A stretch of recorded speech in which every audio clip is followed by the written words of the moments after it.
আন্তর্জাতিক অপরাধ ট্রাইব্যুনালে সাবেক ও বর্তমান 25 সেনা কর্মকর্তার বিরুদ্ধে গ্রেপ্তারি পরোয়ানা জারি করা নিয়ে চলছে তোলপাড়। হেফাজতে থাকা 15 কর্মকর্তাকে আদালতে তোলার প্রক্রিয়া নিয়ে চলছে নানা গুঞ্জন। গ্রেপ্তারি পরোয়ানা জারির আগে সরকার তড়িঘড়ি করে আইসিটি আইন সংশোধন করলেও এখন রয়েছে ডিফেন্সিভ মোডে। ট্রাইব্যুনালের চিফ প্রসিকিউটরের বক্তব্যে দেখা যাচ্ছে ধোঁয়াশা। অন্যদিকে বিএনপি জামাত দিয়েছে সতর্ক বিবৃতি। এরই মাঝে কেউ কেউ আবার সেনাবাহিনীতে কাল্পনিক অভ্যুত্থানের গল্প ছড়িয়ে সোশ্যাল মিডিয়া তোলপাড় করছেন। তার পাল্টা জবাবও তৈরি করছে হাস্যরস। এসব ঘটনার মধ্য দিয়ে দেশের সার্বভৌমত্বের প্রতীক সেনাবাহিনীকে কোথায় ঠেলে দেওয়া হচ্ছে, এর উদ্দেশ্যই বা কি, তা নিয়ে চলছে তর্ক বিতর্ক। সেনা সূত্রগুলো বলছে, স্পর্শকাতর বিষয়টি নিয়ে পরিস্থিতি জটিল হচ্ছে ক্রমশ। এর মধ্যে সেনাপ্রধান জেনারেল ওয়াকারুজ্জামান তার সৌদি আরব সফর বাতিল করেছেন। সেনাপ্রধান পরিস্থিতি বিবেচনায় সফর বাতিল করলেও নীরর বাঁশি বাজানোর দৃশ্যের জন্ম দেওয়ার মতো করে রোমের উদ্দেশ্যে বহর নিয়ে ঠিকই উড়াল দিয়েছেন অধ্যাপক ডক্টর মোহাম্মদ ইউনূস। এর মধ্য দিয়ে করে প্রতি মাসে একবার করে বিদেশ সফরের অনন্য রেকর্ড বহাল রেখেছেন মোহাম্মদ ইউনূস।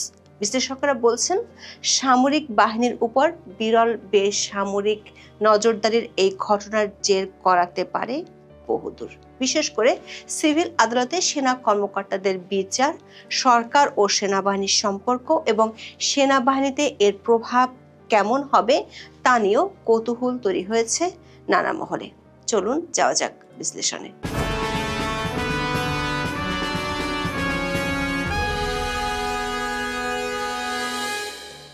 মানবতাবিরোধী অপরাধের অভিযোগে সাবেক ও বর্তমান সেনা কর্মকর্তাদের বিরুদ্ধে 8 অক্টোবর গ্রেপ্তারি পরোয়ানা জারি করে আন্তর্জাতিক অপরাধ ট্রাইব্যুনাল বা আইসিটি। এরপর থেকেই পক্ষে বিপক্ষে চলছিল আলোচনা সমালোচনা। নানা জল্পনা কল্পনার মধ্যে 11 অক্টোবর সেনা সদরের ব্রিফিংয়ে কথা বলেন adjutant general major general Mohammad Hakimuzzaman. তিনি জানান, দুটি মামলার 30 জন আসামির মধ্যে 25 জনই সেনাবাহিনীর বিভিন্ন পর্যায়ের সাবেক ও বর্তমান কর্মকর্তা। তাদের মধ্যে 9 জন অবসরপ্রাপ্ত, 1 জন এলপিআরে গেছেন এবং কর্মরত আছেন 15 জন। কর্মরত এবং এলপিআরে থাকা 15 কর্মকর্তাকে সেনা হেফাজতে নেওয়া হয়েছে। তাদের মধ্যে 1 জন মেজর জেনারেল, 7 জন ব্রিগেডিয়ার জেনারেল, 1 জন কর্নেল, 4 জন লেফটেন্যান্ট কর্নেল এবং 1 জন মেজর পদমর্যাদার। বাকি 1 জন অবসর প্রস্তুতিকালীন ছুটিতে আছেন। সেনা সদরের এই ব্রিফিং যেন জল্পনা কল্পনার আগুনে নতুন ঘি ফেলেছে। আইসিটি আইন সংশোধনের কারণে হেফাজতে থাকা সেনা কর্মকর্তারা এখনো চাকরিতে বহাল আছেন কিনা তা পরিষ্কার করা হয়নি ব্রিফিংয়ে। আবার এই কর্মকর্তাদের কোন প্রক্রিয়ায় বা কিভাবে ট্রাইব্যুনালে হস্তান্তর করা হবে অথবা আদৌ করা হবে কি না সেটিও এখনো অস্পষ্ট। সেনাবাহিনীর পক্ষ থেকে এই কর্মকর্তাদের বিচার সেনা আইনে করার গুঞ্জন রয়েছে। একাধিক সূত্র বলছে, সেনা সদরের পক্ষ থেকে দুটি বিষয়ে আপত্তি রয়েছে। প্রথমটি হলো, কেন হঠাৎ করে অভিযোগ দাখিলের 2 দিন আগে আইনটি সংশোধনের প্রজ্ঞাপন জারি করা হলো। দ্বিতীয়ত, বিষয়টি নিয়ে গুজব ছড়ানো সহ এতটা বিতর্ক তৈরি করা হলো কেন? দর্শক, যদি সেনা আইনে কর্মকর্তাদের বিচার হয় তাহলে এর আগের বিচারাধীন মামলার আসামি সেনা কর্মকর্তার কোর্ট মার্শালের আওতায় আসবে কিনা তা নিয়ে চলছে বিতর্ক। যেমন অবসরপ্রাপ্ত মেজর জেনারেল জিয়াউল হাসানের বিরুদ্ধে 4টি মামলা আইসিটিতে চলমান আছে। জিয়াউল হাসান নিজ থেকে অবসরে গিয়েছেন, তার মানে হলো তিনি যখন আটক হয়েছিলেন তখন তিনি এলপিআরে ছিলেন। যদি সেনা আইনে 15 সেনা কর্মকর্তার বিচার হয় তাহলে প্রশ্ন উঠছে, জিয়াউল হাসানের মতো কর্মকর্তাদের বিচারও কি একই আদালতে হবে? একটি টক শোতে এই প্রশ্নটির উত্তর দিয়েছেন নিরাপত্তা বিশ্লেষক অবসরপ্রাপ্ত মেজর এমদাদুল ইসলাম। সশস্ত্র বাহিনীতে থাকার সময় সামরিক আদালতে কাজের অভিজ্ঞতা রয়েছে এমদাদুল ইসলামের। মেজর এমদাদ একটি টক শোতে বলেছেন, সেনাবাহিনীর কোনো সদস্য অবসর বা চাকরিচ্যুত হলেও একটি সময় পর্যন্ত সেনা আইনের অধীনে থাকেন। এই সময় তার বিরুদ্ধে অভিযোগের বিচার সেনা আদালতে হতে পারে। সেনা আইনে বিধানটি আছে। 1952 সালে সেনা আইনে বলা হয়েছে, কোনো সেনা সদস্য তার চাকরির সময়কালে সংগঠিত কোনো অপরাধের জন্য এই আইনের অধীনে বিচার ও শাস্তির জন্য দায়বদ্ধ থাকবেন। অর্থাৎ সেনাবাহিনীর বর্তমানে চাকরিরতরাই শুধু নন, অবসরপ্রাপ্ত মেজর জেনারেল জিয়াউল আহসানের মতো কর্মকর্তাদেরও বিচার ও সেনা আইনে হওয়ার সুযোগ রয়েছে। সামরিক আইন বিশেষজ্ঞরা মনে করেন সাবেক ও বর্তমান মিলিয়ে বিষয়টি আরো জটিল হয়ে পড়েছে। সেনা আইনের বাইরে গিয়ে সেনা কর্মকর্তাদের প্রতি ইনসাফ প্রতিষ্ঠার সুযোগ বাহিনীর আছে কিনা সে প্রশ্ন অনেকে তুলেছেন। বিবিসি বাংলার এক প্রতিবেদনে বলা হয়, বাংলাদেশের ইতিহাসে একযোগে এতজন সেনা কর্মকর্তাকে বেসামরিক আদালতে বিচারের ঘটনা বিরল।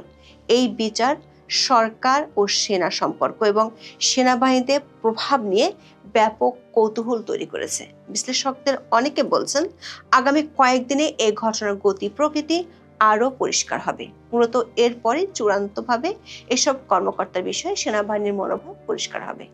নিরাপত্তা বিশ্লেষক অবসরপ্রাপ্ত মেজর ইমদাদুল ইসলাম বিবিসি বাংলাকে বলেন, সেনাবাহিনী জাতীয় নিরাপত্তা ও সার্বভৌমত্বের প্রতীক।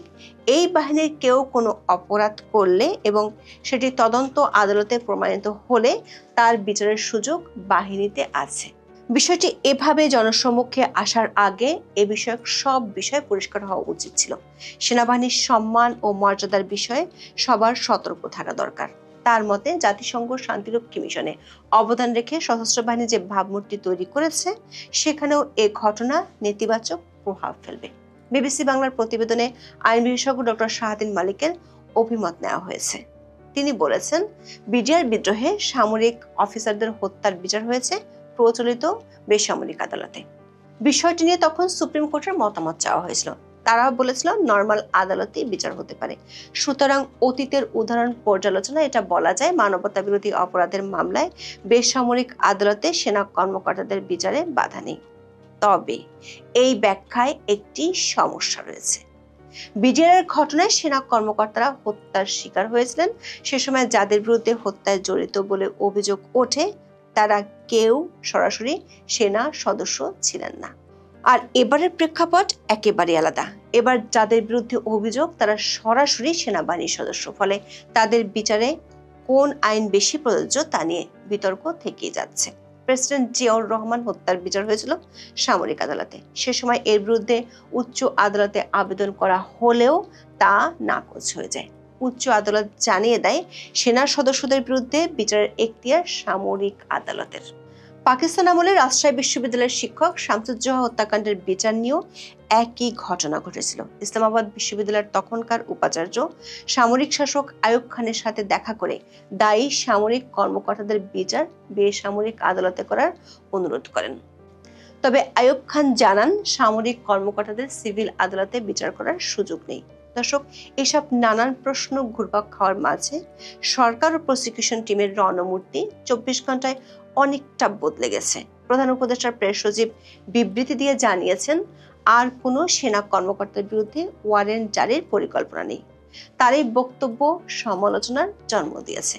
অন্যদিকে ট্রাইব্যুনালের চিফ প্রসিকিউটর 12 অক্টোবর দিয়েছেন ধরি মাছ না ছুঁই পানির মতো বক্তব্য। 15 সেনা কর্মকর্তাদের হেফাজতে নেওয়ার বিষয়টি দেশ জুড়ে আলোড়ন তুললেও তার দাবি বিষয়টি তারা এখনো আনুষ্ঠানিকভাবে জানেন না। ফলে মিডিয়ার প্রকাশিত তথ্য তিনি আমলে নিতে রাজি নন। অথচ চিফ প্রসিকিউটরের দায়িত্ব পাওয়ার পর থেকে সংবাদ মাধ্যমে প্রকাশিত তথ্যকেই এতদিন গুরুত্ব দিয়েছেন তিনি। তার বক্তব্য থেকে পরিষ্কার, 15 কর্মকর্তার বিষয়ে আনুষ্ঠানিক কোনো তথ্যই জানায়নি সেনাবাহিনী।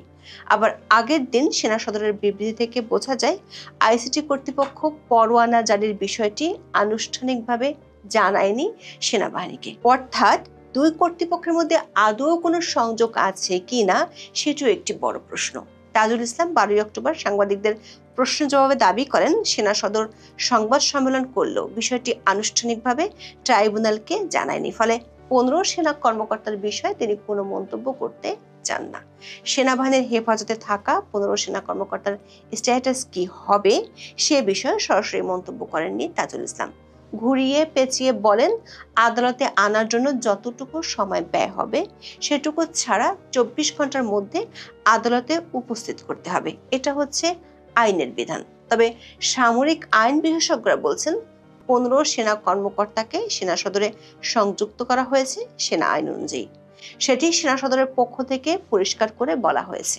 সেনা আইনের ৭৪ ধারায় বলা আছে, এ ধরনের সংযুক্তি বা হেফাজতে নেওয়া হলে সরকারি ছুটির দিন বাদে ৪৮ ঘন্টা পর্যন্ত রাখা যায়। এই ৪৮ ঘন্টার মধ্যে কোর্টের সামনে হাজির করতে হয়। এমন সব আইনি বিতর্কের মাঝে সেনা সূত্রে জানা গেছে, আগামী ১৪ অক্টোবর বাংলাদেশের সেনাপ্রধান জেনারেল ওয়াকারুজ্জামানের সৌদি আরব সফরে যাওয়ার কথা ছিল। এই সফরটি ছিল ৫ দিনের। সূত্রগুলো বলছে, বর্তমান পরিস্থিতিতে সেনাপ্রধান তার এই সফর বাতিল করেছেন। এর আগে বিতর্ক এড়াতে দিল্লিতে অনুষ্ঠিতব্য জাতিসংঘ শান্তিরক্ষী মিশনে ভূমিকা রাখা দেশগুলোর সেনাপ্রধানদের সম্মেলনেও না যাওয়ার সিদ্ধান্ত নিয়েছিলেন তিনি। সেনাপ্রধান সফর বাতিল করলেও অধ্যাপক ইউনূস অবশ্য রোমে পৌঁছে গিয়েছেন। তিনি এমনই এক সফরে গিয়েছেন যেখানে রোম পৌঁছার পর তাকে রিসিভ করতে যে প্রোগ্রামে গিয়েছেন সেই প্রোগ্রামের আয়োজক ফুড অ্যান্ড এগ্রিকালচার অর্গানাইজেশন বা ফাও এর কোনো প্রতিনিধি কিংবা ইটালি সরকারের কেউই বিমানবন্দরেও যায়নি। গিয়েছিল বাংলাদেশের রাষ্ট্রদূত। দর্শক, সেনা কর্মকর্তাদের ঘটনাটি নিয়ে অধ্যাপক ইউনূস যাওয়ার আগেই ঘটে গেছে বেশ কয়েক প্রস্থ নাটকের মঞ্চন। দেশ এবং দেশের বাইরে থেকে একের পর এক ছড়ানো হচ্ছে গুজবের ডালপালা। এমনকি সেনা অভ্যুত্থানের গুজব ছড়িয়ে তা প্রতিহত করার ডাক দিয়ে ফেসবুকে হাস্যরসের খোরাক জোগাতে ব্যস্ত অনেকে। গুজবের বাড়াবাড়ি নিয়ে উদ্বেগ জানাচ্ছেন অনেক বিশ্লেষক। টাইমস অব বাংলাদেশের এক নিবন্ধে বলা হয়, এই বিচারিক প্রক্রিয়াকে দলীয় এজেন্ডার সঙ্গে যুক্ত করা হলে তা ট্রাইব্যুনাল এবং সশস্ত্র বাহিনী উভয়েরই বিশ্বাসযোগ্যতায় নেতিবাচক প্রভাব ফেলতে পারে। এজন্য একে সম্পূর্ণভাবে একটি বিচারিক বিষয় হিসেবে বিবেচনা করা উচিত। কোনোভাবেই রাজনৈতিক ফায়দা লাভের জন্য এই মামলাগুলোকে ব্যবহার করা উচিত হবে না। নিবন্ধে আশঙ্কা প্রকাশ করে বলা হয়, এই বিচার প্রক্রিয়াটি পক্ষপাত দুষ্ট হলে বা নিরপেক্ষতা হারালে প্রভাব হবে সুদূরপ্রসারী। এতে জনসাধারণের আস্থা নষ্ট হবে এবং সামরিক বাহিনী সহ গুরুত্বপূর্ণ রাষ্ট্রীয় প্রতিষ্ঠানগুলোকে দুর্বল করে দেবে। এক্ষেত্রে বিশেষভাবে নজর রাখতে হবে যেন কোনোভাবেই সামরিক বাহিনীর সদস্যদের মনোবলে নেতিবাচক প্রভাব না পড়ে।